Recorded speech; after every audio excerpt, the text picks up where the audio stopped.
Hey y'all, I'm author Nancy Basile and I write cozy mysteries, and usually on this channel I do book reviews, but today, special treat for you, I am reading the first chapter of my latest book, Jingle Bell Justice, which is available now, and there are links down below to get that. Let's dive right in, shall we? Chapter 1, You'll Be Fit to Be Tied. I'm sorry, but we have to kill it. The throaty voice on Robin's phone sighed. Robin pressed her eyelids closed and sucked air in through her nose. There must be something I can do to change your mind. I'm afraid not. It's not you, the voice of Jade Riley, Chief Information Officer at Install, hurried to say. It's just not the best timing. We're acquiring a new supplier, and we want to wait until their inventory is loaded into our systems before revamping our website.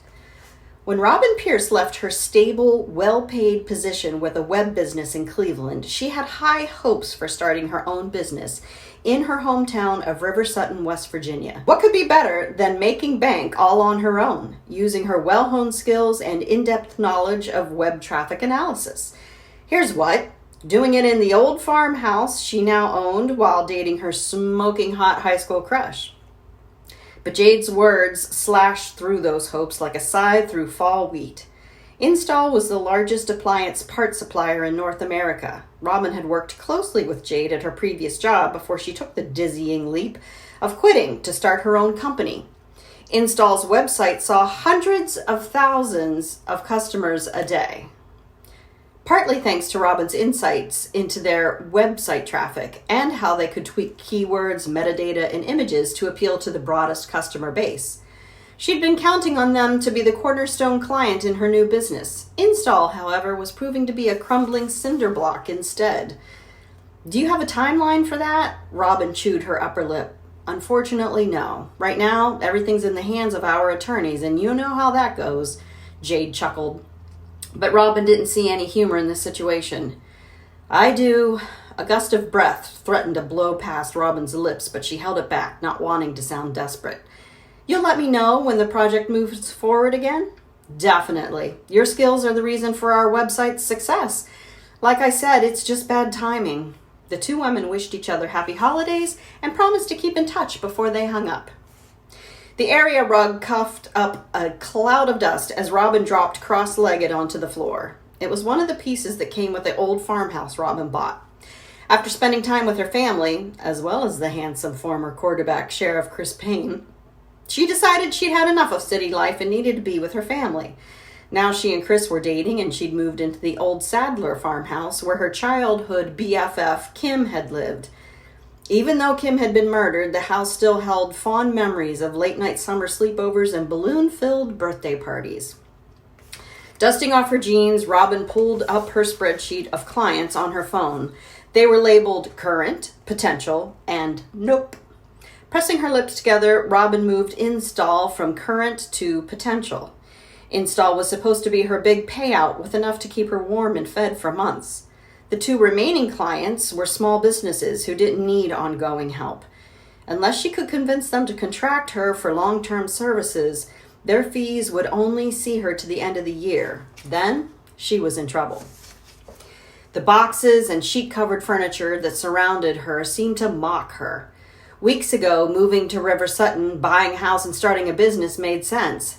Now she wondered why her family hadn't committed her to the loony bin. Who quits their job and moves into a new house right before Christmas? Cockeyed optimists like her, that's who. Her phone buzzed in her hand, a text from Chris. Her stomach fluttered at seeing his name on screen. She was too caught up in the delicious feeling of being with Chris to be embarrassed about feeling like a teenager again. Chris, sorry I can't be there to help you unpack. Chris usually had Saturdays off from upholding the law in Rawlins County, but his deputy, Steve Warzinski, was in the hospital for an emergency tonsillectomy. Yes, an emergency tonsillectomy. Apparently, doctors scared the lanky man, so he let his throat swell up over weeks to where he couldn't swallow food anymore. When the other officers noticed he wasn't eating and hardly talking, they convinced Chris to take him to the emergency room. The ER doctor admitted him right away and scheduled surgery. That was yesterday. Now Chris was covering for him for the foreseeable future. She hoped Wardzinski recovered quickly, more for her sake than his. Sympathy was in short supply while her boyfriend's warm, solid body was somewhere other than her house. Robin. It's okay. I understand. Chris. I know, but I still feel like I'm letting you down. We're just getting started.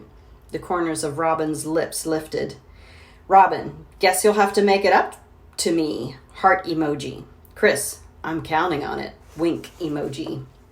A band tightened around Robin's heart. Yes, they were just getting started and had gone on only a handful of dates. Since returning to River Sutton, she felt her old insecurities grow stronger, telling her that Chris only viewed her as a novelty, that he would move on, but she shushed them before they could overwhelm her. She stood up and slipped her phone into her back pocket. The dozen boxes in her front living room seemed to reach out and drag on her shoulders. They wouldn't unpack themselves. She held up a finger and sang, "You know Dasher and Dancer and Prancer and Vixen." She pointed at random boxes as she named each reindeer. Comet and Cupid and Donner and Blitzen. Her finger landed on a large cardboard box labeled books. She shrugged. You're up, Blitzen. When her two-tone doorbell sounded half an hour later, all the books stood in alphabetical order by author on the built-in shelves that bracketed the brick fireplace. Robin frowned, moving aside the sheer curtain that covered the side lights to see who was outside. She spied a swath of cream wool coat, gray slacks, and a gray fur bootie. Only her mother would go out in the rainy, muddy winter weather in such a pristine coat. If Robin wore that coat, it would resemble a Jackson Pollock painting in 2 minutes flat. She swung the sturdy wooden door toward her, then pushed open the storm door. Mom, what are you doing here? Frances Pierce swept into the center of Robin's chaotic living room, her strawberry blonde hair curled and her plucked eyebrows raised. Her blue eyes landed on the sea of cardboard boxes. Well, hello to you, too. Robin closed the doors and pursed her lips against an eye roll. Sorry. Hi, Mom. So nice to see you. Her mother stepped across the rug and dragged her finger over the painted fireplace mantel. Thank you. It's nice to see you, too. Dust floated to the floor as she flicked her fingers. I stopped by to see how unpacking was going. She gave Robin a tight smile. I see it's going slowly. Robin crossed her arms over her buxom bosom. Yes, it is. An alarming thought popped into her head. Are you here to help? Her mother's face mirrored her alarm. Dear no. In this outfit? No. I have too much to do today. It is Christmas, you know. She directed a look at Robin that said, I hope you bought my present and it had better be good. I know. I'm sure you have a lot to do. Her mother's Christmas cookies were famous in Rawlins County.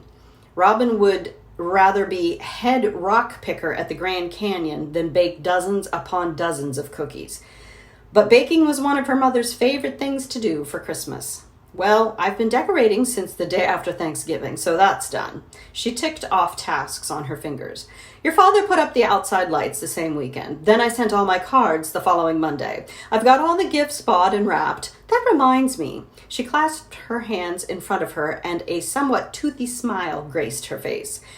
Will Chris be joining us for Christmas? I need to make sure I have a present for him. I always have gift cards on hand, but those are so impersonal. Robin rubbed the back of her neck. I'm not sure. We haven't talked about it yet.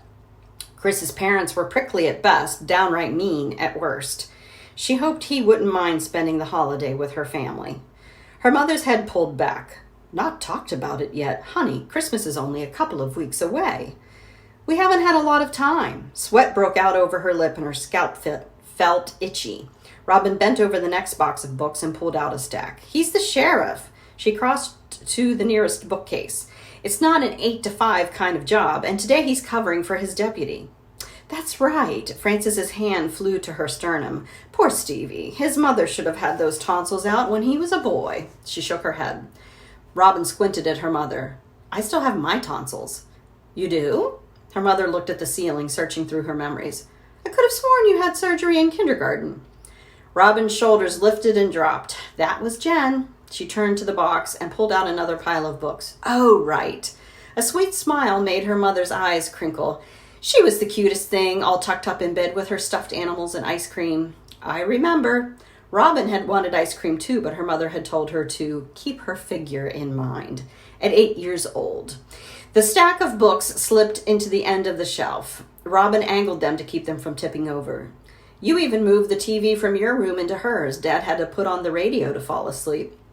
He didn't mind giving up the TV for his little girl. Sometimes Robin felt like she was living in an 80s sitcom. After a single nod, she lifted the empty box and broke it down flat to add to the not big enough pile of boxes she'd already emptied. I'll try to find out what Chris's plans are, but I can't make any promises. If that's the best you can do. After sighing, her mother walked to the door. Oh, and I brought food and cleaning supplies. I didn't know if you'd bought anything since you're used to taking care of just a tiny apartment. Robin's bottom teeth bit into her upper lip. I have cleaning supplies. Well, now you have more. Looks like you'll need them. Her mother's nose wrinkled. And I have a broccoli cheese casserole with chicken and a tray of stuffed shells. I know how you don't like to cook. Frances opened both doors that led to the front porch. You can get everything out of my trunk and carry it in. Then she disappeared with a swish of her wool coat. At lunchtime, Robin took a break from unpacking to eat and check her emails. She didn't expect to find new leads during the holiday season when companies focus on cashing in on Christmas shopping. Companies didn't care about the number of website visitors until sales slumped in the first quarter of the new year. She could practically hear tumbleweeds blowing through her email inbox. Her mom's stuffed shells were heavenly, of course, but heating them up in the microwave proved to be problematic. Pushing the go button not only made the microwave whir to life, but also zapped the ancient wiring in the farmhouse, causing the lights to flicker. Another item for the to-fix list. The rest of the kitchen was lovely, if outdated. It had miles of countertops and a dozen spacious cupboards. The range was gas with a powerful fan nestled inside an old-fashioned hood above it. The farmhouse sink was deep and wide with a built-in drainage rack. Robin's plans for the kitchen were to paint, change the hardware on the white cabinets, and install a vinyl floor that looked like hardwood. It had surprised her that the kitchen didn't need a major overhaul. She had just popped the top on a Diet Coke and opened a hidden object game on her phone to let her brain check out when the screen lit up with her sister's face. Her sister Jen was younger by 3 years and her best friend. When strangers met them, they sometimes made a crass joke about their mother and the mailman because Robin was average height, curvy, and dark-haired with caramel-colored eyes. Jen was tall, athletic, and blonde with blue eyes. The photo for Jen in Robin's contacts showed Jen in her cheerleading uniform that she donned for their high school's 100th homecoming celebration in the fall, her blonde bob swinging over her shoulders as she jumped in the air. Robin swiped to answer the call. How's party prep going? Jen and her new wife, Deb, had sold their house to purchase a historic home in River Sutton and turned it into a bed and breakfast called Cardinal Cottage, after West Virginia's state bird. They were hosting a group of wealthy elites from Pittsburgh for their opening weekend to be kicked off with an elegant holiday party. Party prep is taking a poop in my punch bowl, Jen growled into the phone. Robin set down her Diet Coke. What happened? Decorating and party planning is your jam. Usually, but Mrs. Voorhees canceled, and I'm trying to beef up my numbers. With Mrs. Voorhees? You're lucky she canceled. She would have bored your guests to tears with stories about how she puts foil on her counters and bookshelves to keep her cats away from her many, many plants. Robin could picture Jen's eye roll, but it was unlike her to panic over anything. That's the only reason I invited her. She's the only person in River Sutton with even close to the kind of money these guests have. I figured she could talk the talk. Robin's stomach hollowed out. She predicted Jen's next question. Can you please come to the party and talk the talk? Jen knew Robin had rubbed elbows with enough CEOs and trendsetters in Cleveland to speak intelligently about politics, finance, and culture. She could try to drum up business leads at the party, but how many of Jen's guests would want to talk shop? Robin rubbed her forehead. You know I want to help, but I'm armpit deep in boxes trying to get this house sorted. She bit her bottom lip. Plus, I was kind of hoping Chris would find a way to get off work tonight. I've hardly seen him since I moved home. Jen huffed. Chris and those boxes aren't going anywhere, but if this party isn't a success and these guests troll us on Google reviews, your sister and her wife will knock down your door because we'll be homeless. Robin gave it one last-ditch effort. I don't even own a fancy holiday dress. Nice try. On the Mend is having a clearance sale because it's so close to Christmas. I guarantee Sylvia will find something for you to wear. Now, get a move on. Cocktails are at 5. That is the first chapter of Jingle Bell Justice. As you can imagine, since it's a cozy murder mystery, something is afoot. And if you want to find out what happens in the rest of the book, again, the links are down below, and I would sincerely appreciate it if you check it out.